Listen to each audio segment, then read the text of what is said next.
Hello, everyone. Hello, Mexico. Hello, Latin America, our home. Hello, world. It's a pleasure and an honor to be part of the conference BBELT 2021 organized by the British Council Mexico.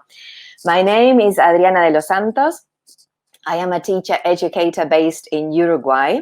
I also work as a consultant and a school coordinator.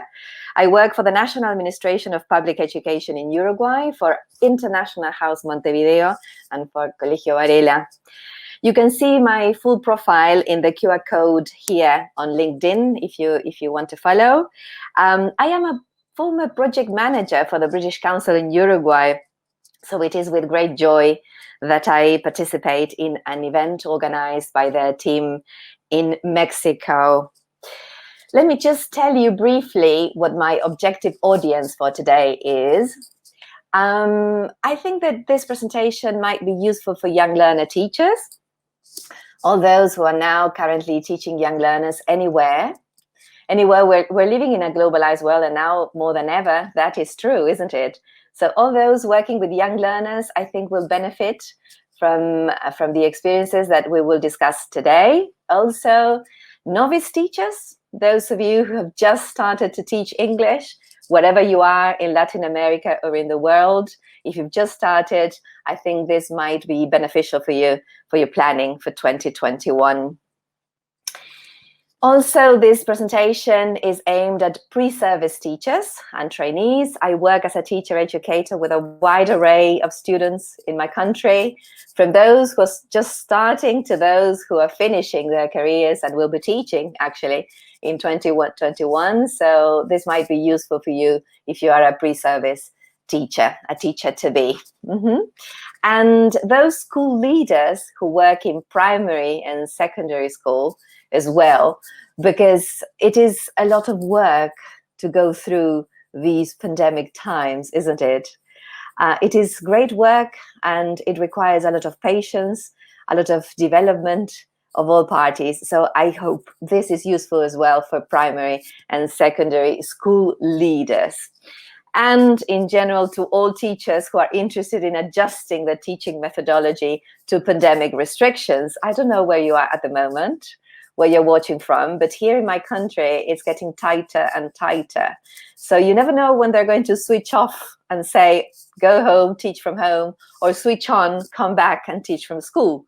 So my aim today is to provide some of my experiences and some ideas to organize a realistic plan for 2021.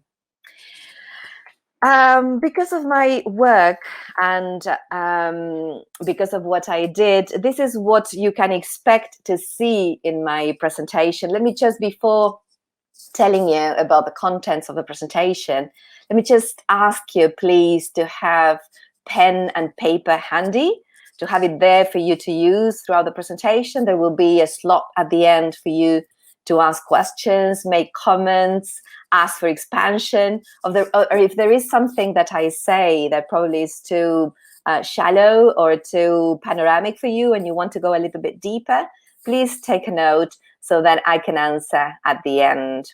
At the end as well, I will provide my email address, so you can drop me an email if you want to go on and discuss something further, something that you think perhaps requires a little bit more explanation. So the following is what you can expect in my presentation. I will give you a very, very, very brief panoramic view of my work context, where I'm working at the moment, what I'm doing, the people I'm working with. I will provide you with my top 5 pillars for a realistic 2021 Young Learner English teaching methodology. This is not any genius work. It's just my experience put together to be presented to you. So this is what you can expect in the following minutes. And I will also give you examples and suggestions on how to design your personalized individual lesson plans for 2021. All right, so this is a panoramic view of what I do in Uruguay, where I'm based, and the foundations of what I will say in the presentation. First of all, I am a teacher educator. I've been teaching for more than 25 years now in Uruguay, and I've been a teacher educator for more than 20 now. So I work at the moment with pre-service teachers, as I said, with a wide array, from those who are starting their careers up to those that are finishing. So my perspective is that of the teacher educator. Also, I work as a consultant with primary and secondary in-service teachers, those that are new and senior in the private and in the state sector, in the face-to-face class, and also via video conferencing. So there is a wide array of experiences I've collected in 2021 that will certainly be useful for I collected in 2020 and will be useful for 2021. And also I work as a school leader with a team of school leaders in a primary school, in a very prestigious school in Montevideo. So I've worked in 2020 with very close with primary experienced teachers. So this is the perspective. I finished my dissertation, my master's dissertation, early in 2020. And from there, I've also extracted some ideas. So all that has been compiled and will now be presented to you. I hope you enjoy it. And again, please take notes if there are doubts or if you require any further explanation or expansion on what I say. Okay, without further ado then, what is the challenge for 2021? What exactly is the challenge? Well, there are many. You can think at the moment, well, there are many, Adriana. I just can think of 2, 3, 4. It's an endless list of challenges. It is indeed quite challenging to set up a teaching plan in COVID times, not only because of the what to teach, because what is it that we're going to teach? We have the syllabi, but we have to adjust it, yes? But it's not only that, it's also the how to teach it. Yes, and we must set priorities and we must rethink the methodology. So rethinking the methodology and reshaping it is our job at the moment. I know that in some parts of Latin America, in some parts of the world, in the Northern Hemisphere perhaps, you're teaching the second semester. Here in Uruguay, in the River Plate, in the south, we're in the summer holiday. So we have a little time to think and perhaps take a breath, breathe in and get ready for 2021. But definitely there's something that unites us all, and it's the fact that we need to set up a realistic methodology. So this seems to be and sounds like a titanic task, doesn't it? But especially because we still carry the lag from 2020. So I'll share my experience with you and some tips. So the first and foremost idea I'll present is the following. In my experience as a remote teacher and project leader for the huge project Ceibal en Inglés, delivered by Plan Ceibal in Uruguay and the British Council, successful classes taught via video conferencing are those which, of course, in which, of course, technology is taken care of, but above all, young learner teaching and learning are very good. And I'm mentioning this because at the moment, whether you're teaching face-to-face remotely or in a hybrid mode, as it is called now, sometimes we tend to think that we need to manage certain technology or this so-and-so very well. And actually, the foundation is your own young learner teaching techniques. And I'm going to develop this a little bit. I learned in my experience with the British Council and Plan Ceibal that a good remote teacher is that who is first a good teacher in general. Then technology comes afterwards, yes, but you need to manage the techniques very well with young learners, as if you were in a traditional class, yes, in the brick and mortar classroom. So this is in pandemic times, you never know when you will teach face-to-face or when remotely and when both.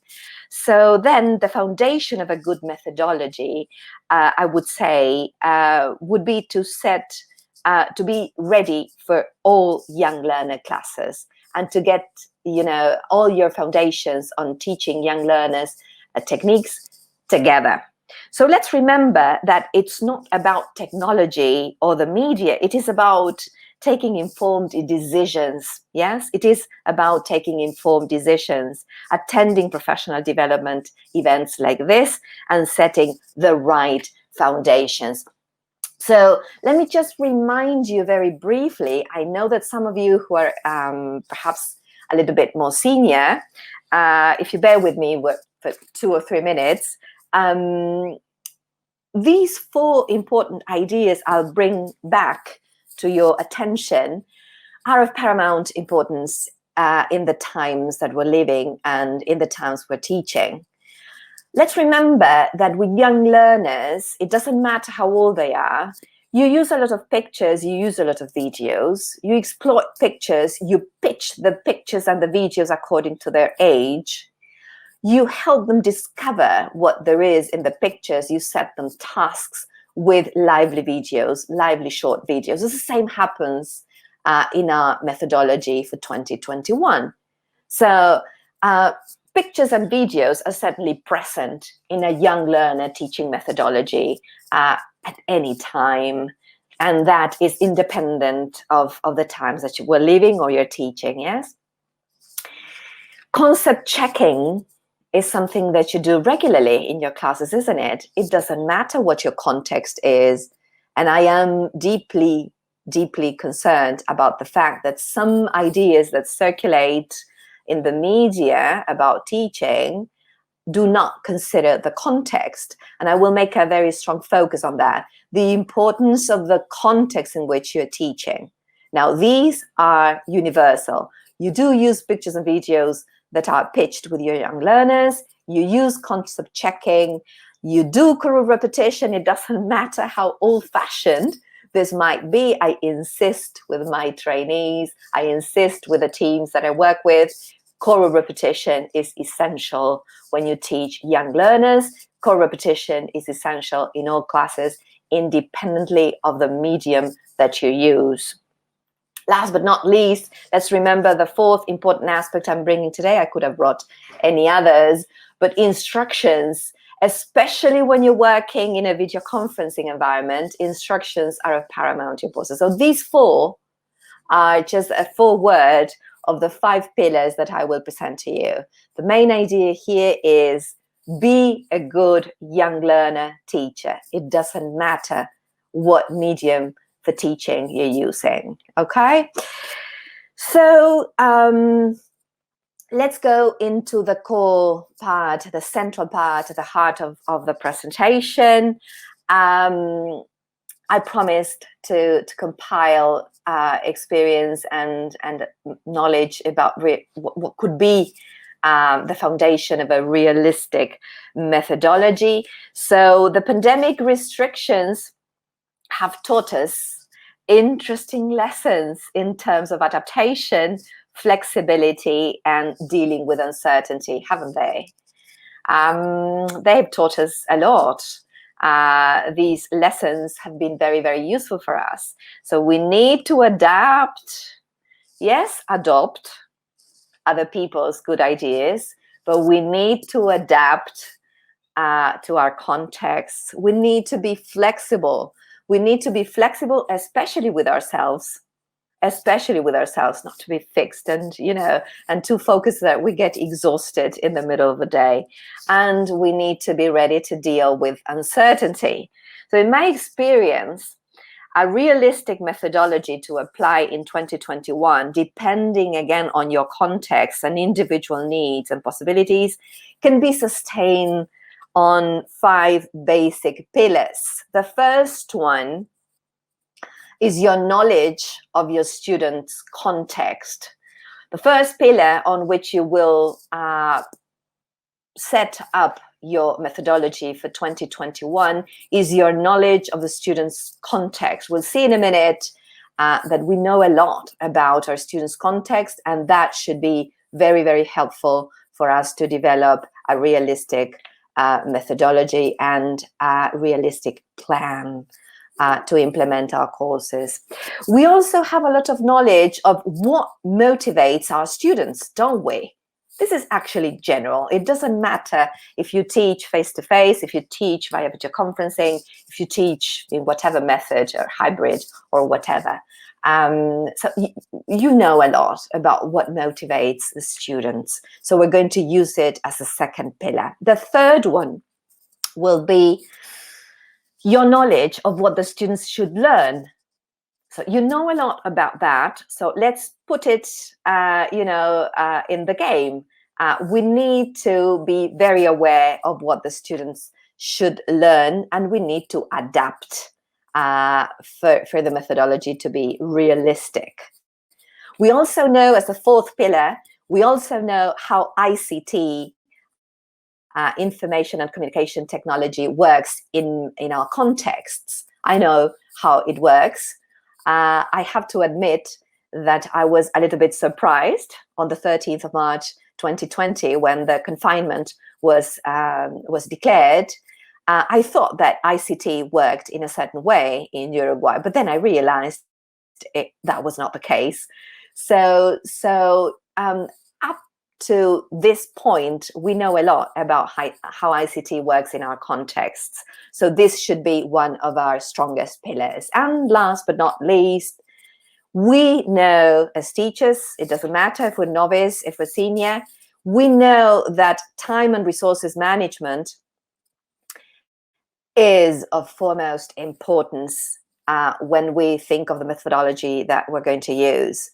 So these 5 pillars should be the foundation of what you do. Yes, so let's just look at them one by one and analyze them in the light of each of your own contextual realities. I insist on that. Please take notes and try to think of your own contexts. They can be very different. 2020 taught me, because of the work I did. I worked in the city, in the core central part of Montevideo, which is the capital city of Uruguay. And I also worked with rural schools through, I work as a voluntary in a program that is called Inglés Sin Límites, that is organized by the language policy team in the public education in Uruguay with young learners. So I got to know other realities, and as a consultant as well with schools in rural areas.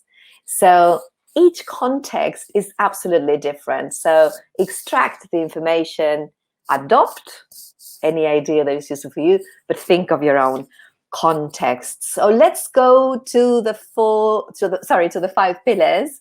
The first one is the student's context. Remember, so what do we know about the student's context?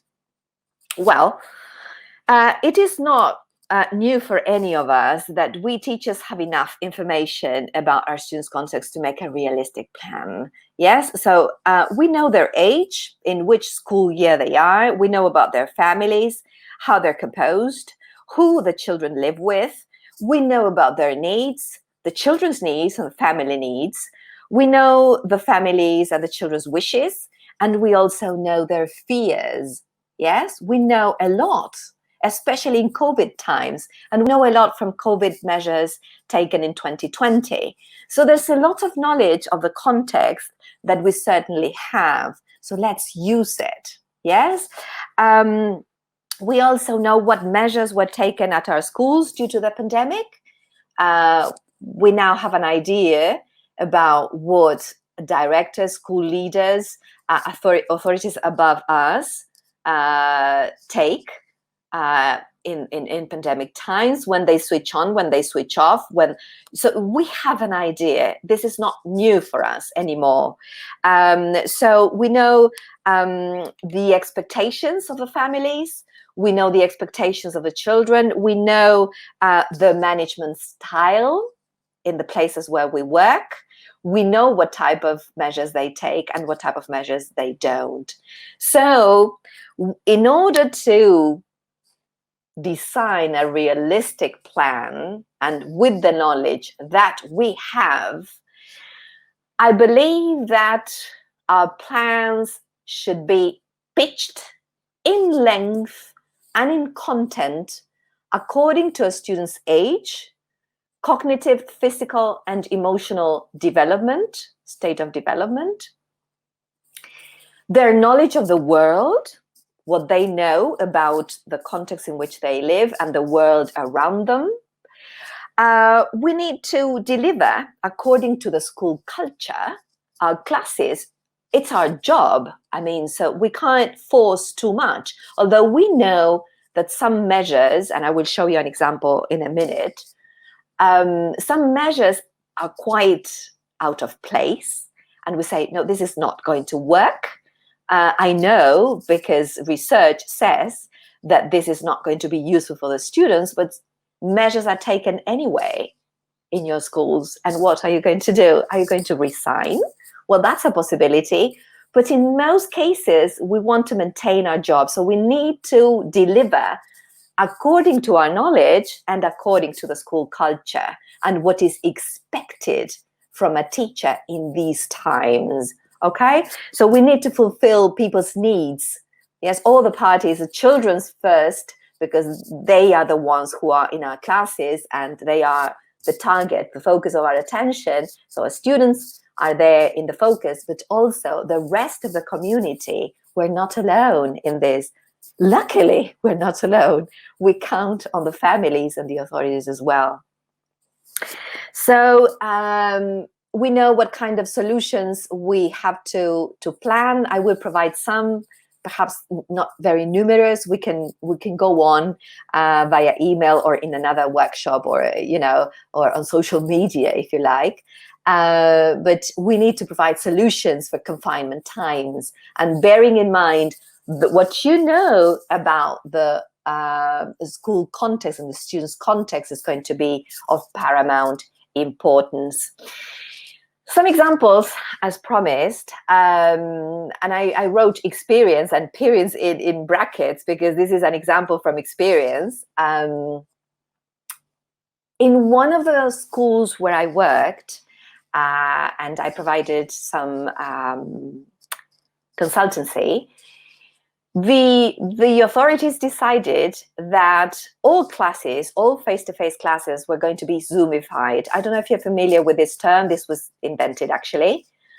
This means that all the time that is allotted for a face-to-face class, you name it, an hour and a half, is then allotted on Zoom. So that means that if the student has a 1 hour and a half slot at the school, face-to-face, then they will have 1 hour and a half on Zoom. That is Zoomification, yes? It's just moving the face-to-face experience to the Zoom or video conferencing experience directly, okay?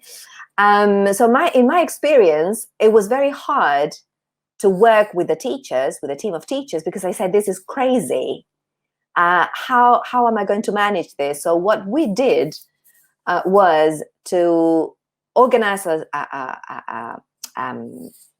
strategy in which the students had breaks in the middle of the slot. So they had some breaks, depending on the age was the amount of breaks they had. We discussed this with the authorities and with the families. We explained why we did it. We planned also the transitions from one activity to the other very carefully so that the students were engaged in the lesson and we could go with the flow of attention, yes, bearing in mind that the attention fluctuates throughout 1 hour and a half, especially if we're dealing with very young learners, all right? So that is one example from experience. I could provide other examples, but definitely I don't have the time. But we can continue, perhaps in the 15 minutes that we have, or then on social media or in other events. Also, another aspect that was brought forward by one of the teachers was the homework demand. There was a high demand on the students to do homework. Why are they going to? They spend the whole day on Zoom, whatever, and then they have to do homework. That is crazy, some people said. And I say, yes, well, yeah, it sounds crazy. So, but we need to talk it over with the families. There has to be a reason why they demand more homework. So there has to be dialogue. Yes, we talked a lot with them, and it was very fruitful. So it's a strong suggestion I give to you. Let's go to the second pillar. What is it that motivates the students? It is also widely known that students' motivation and engagement is key in the learning process, isn't it? So this is not new, we know it, and you can find material in books, in webinars, etc., about motivation and how to motivate students. My interest today is what is it that we know that we're going to use to plan realistically. Yes, we know the music they like, the sports they play, what sports they like watching on social media, what social media they prefer. We know what games they play up to who knows what time early in the morning and at night. And we also know that there is unlimited curiosity on the part of a young learner, don't we? So we know all this. So how are we going to plan? Well, I strongly recommend that you relate all you teach in these pandemic times, and why not beyond pandemic times, all you teach and all you do to what you know they like and what you know motivates them. All right, so whatever you do, but maintain the connection between what you're teaching and what they can connect to, because that is of paramount importance in a young learner lesson. The more abstract you get, and the more the further away you get from the reality, the smaller the possibility of learning will be. It has to be close to them. It's not because I say it, it's because research has demonstrated it. So also, I think that it is important not to provide all the answers. Encourage students to ask you questions. Foster curiosity. Ask them, it doesn't matter what level they're doing. They don't need to be a B1 level or a B2 level or for certificate or you name it, to ask questions. They can ask questions from the very low levels. Can't they? In my experience, this is very fruitful. You hook them when you ask them to ask your questions. So I think to make a realistic plan for 2021, it is very important that you relate everything you do to what motivates them. This is an experience I've had. I'm going to give it to you as a tip. Perhaps it's not my cup of tea to give tips, but yes, to share my experience. I had in 2020, I had a very sweet and very young trainee, a lady who struggled a lot because she lived in a very far away place and she traveled a very long distance to study to be a teacher of English. She was very shy. And when I went to see her demo lesson, the final one, she really surprised me because she chose a context to teach the children how to talk about actions that are happening now, in brackets, the present continuous. She chose the Minecraft. You should have seen how motivated those children were. They were 12 or 13. It was lower secondary. And they were hooked from the very beginning, and it was very good. So in my experience, the closer you get to what motivates your students, in this case it was Minecraft. It can be whatever game you know they like or whatever music they're fond of. So, but it doesn't matter what it is. The important thing here is that you get close to what they really like and what really motivates them. The third pillar is, let me remind you, what the students should learn.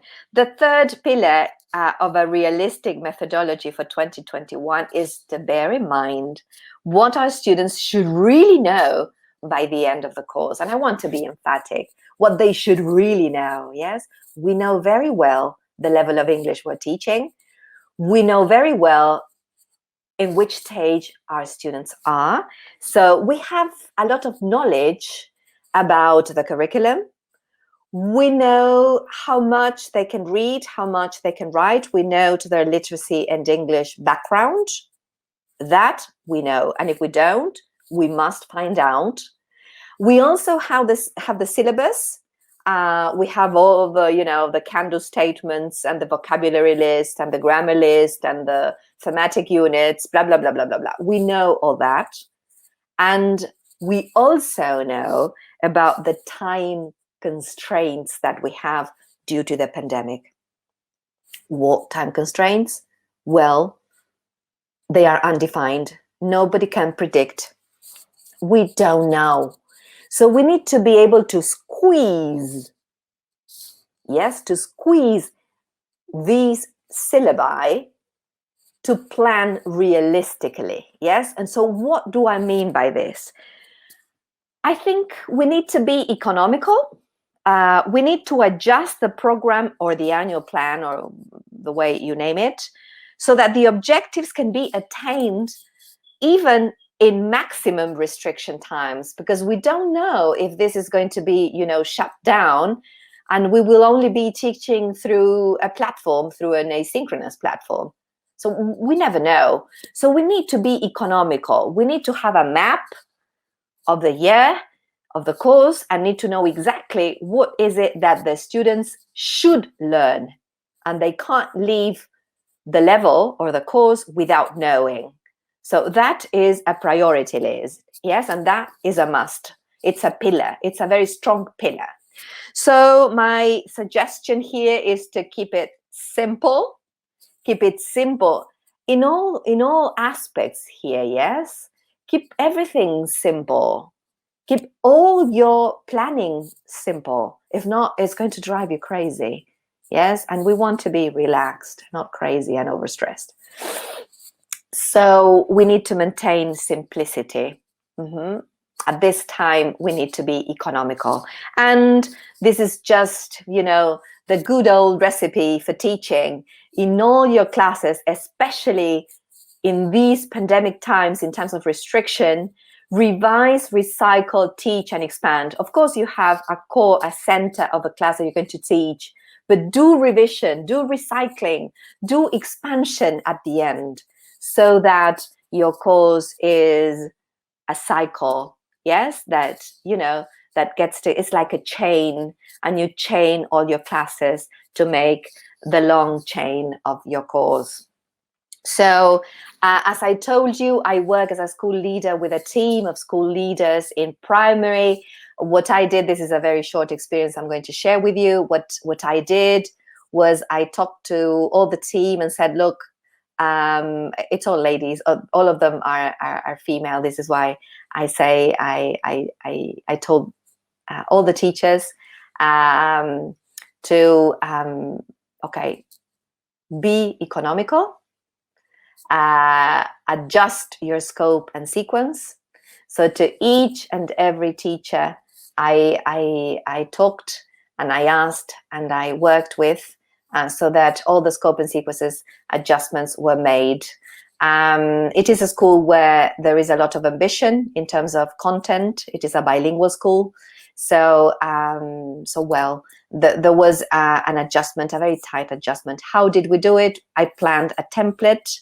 I mapped with each and every teacher their objectives and the contents that they were going to deliver to the Common European Framework of Reference. It was the best solution we found, because we also had to bear in mind the quality assurance of the courses. So that is what we did. We mapped it. I can give a lot of suggestions to you if you're interested, perhaps later on, or in another webinar, or in the future, or via email. Okay. Let's go to the fourth pillar. The fourth pillar, how technology works in my context. This is very, very important. Throughout 2020, we also learned that ICT works differently for every teacher, every school, and every student. Yes, I told you it was a surprise for me that in Uruguay, a country that had been advertised as one of the most connected countries in the world, because we're very small, and there was fiber optic everywhere, and children had computers, etc. I was surprised to see that it was very difficult to track where the students were when the pandemic was declared at the beginning of March. Then things got better and they improved. So, but I discovered a lot of details about ICT in my country and in my context that I had not expected. So we have a lot of knowledge about how ICT works in our context. We know what technology there is available in our homes, in our students' homes, in the schools where we work. We know how to handle the technology at home, and we know how the students handle it. So what is if the techie environment around you is favorable, not very favorable, so what ICT there is available for you to use? So this, if you don't know, this is something you definitely need to know in order to set up a good foundation for your methodology and for your plan for 2021. Then I would strongly recommend, based on my experience, that you choose ICT according to access and proficiency. You can see a lot of ideas online.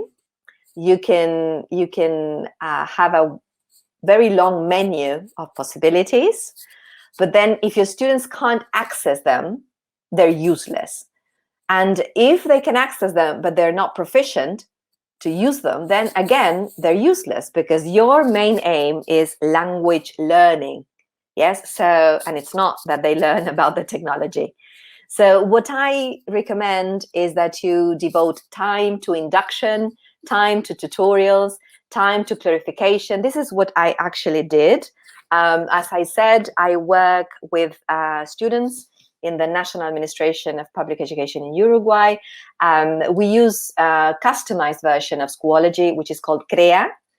And well, some of my students, believe it or not, they didn't know how to use it. So I taught them how to use it. I use the tutorials that there are online. I use the tutorials that are provided by the main organization that manages CREA for the whole system, which is Plan Ceibal, and that's what I did. In other places where I worked as a consultant, they use the Google for Education set. So they use Classroom and they use Chromebooks, etc. So what I did was to provide induction on that, how to use those systems. So as you see, everything has to be contextualized and see what works in the context. And also, obviously, I used a lot of YouTube tutorials. I sent them to my students. If you want to know more about this, please jot down in your notepads and let's discuss at the end of the presentation, shall we? Now, I'm very aware of time. I'm running out of time. So this is the fifth pillar that I'm going to mention, the last one, but it's certainly one of the most important ones, time and resources management. Let me tell you that the feeling I had in 2020 regarding these two aspects was that time was definitely scarce and that resources were too abundant. So it was like the two poles of the same rope. Yes, it's like the two ends of the same rope. There was very little time and there were too many resources to be used. Yes. So throughout the year, the publishers and the experts in remote teaching and hybrid learning and the apps producers provided a wide array of possibilities to enhance teachers' choice in such a difficult year, and they definitely achieved it. There was a very long menu, and I'm sure you all took up new apps for teaching in 2020, didn't you? So then we have a lot of knowledge. Again, we know about the available materials. We know everything more or less what there is. We also know what our students can do offline, because I'm sure you all have this experience. One day there was no internet and you had to deliver your lessons in any case, or guide your students or tutor them to do the work of the week. So what did you do? So I'm sure you know in your context what kind of offline access there is. And also, and I'm going to make a pause here, because this is of utter importance for me. You know how much time it takes to plan the work you're going to do in a class, and how much time it takes to mark the students and the students' work and to look at the work they do, even if you're just going to click on like in the asynchronous platform. So be careful with that when you plan for a realistic 2021. Yes. One thing there is for sure is that you need to be clear about what synchronous platform you're going to use, how your synchronous classes will be carried out, and how your asynchronous work will be carried out. So this should be very, very clear to you. Synchronous at the same time, live video conferencing, asynchronous virtual learning environment like Schoology, Edmodo, Moodle, whatever. Also, I'm sure that you have collected a lot of pictures. You have a picture bank. You need to have a picture bank because pictures and visuals, whenever possible, they're very useful. And I omitted here audio here for those contexts in which pictures can't be used because of any reason. So my strong recommendation here is to plan bearing those two aspects in mind, having your picture banks handy, and having an annual plan and portfolio template ready to be used. I have my own. I can share them with you if you're interested. I can't do it now because of time constraints, but do email me if you're interested, okay? Then, in my experience, as I said, I used a lot of YouTube. There is a very experienced teacher trainer, Russell Stannett, who has produced a lot of videos on YouTube on how to merge synchronous and asynchronous teaching and learning. Do go and look at them. I use them with my students. They're very good. So I strongly recommend those produced by him. And also, as I said, I have come up with a primary teachers portfolio, which I'm going to use this year with my teachers at the primary school I mentioned. So this is the way I think you can design and plan your realistic methodology for 2021. So we're now reaching the end of the presentation, but I have a couple of final remarks to make that are very, very important. Obviously, in the pyramid of teaching and learning, technology management and knowledge about learning apps will be of utter importance in the times that come. So stay tuned during the BBELT, during other events. Stay tuned online for the webinars, the very high quality webinars that are being delivered at the moment. Also, the methodology is going to be part of the pyramid, of the teaching and learning pyramid.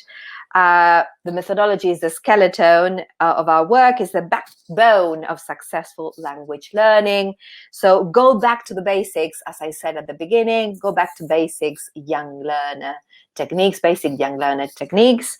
And remember that to innovate is not to forget about what happened before, is to actually taking it into consideration and adopt and adapt with the innovations that there are around us. However, the base of the pyramid is, my dear colleagues, your passion and your love and your care. If you don't love your lessons, if you don't love teaching, if you don't care for your students, for the families, for the classes, if you don't have passion for this, you are lost. It doesn't matter how much technology you have and the beautiful studio you can set up at home. It doesn't matter if you know a lot about methodology. What comes from the inside is what matters. So keep your spirit up, my dear colleagues, and keep your spirits clean. Go cycling, do yoga, do Pilates, do whatever, but maintain your spirit clean and up.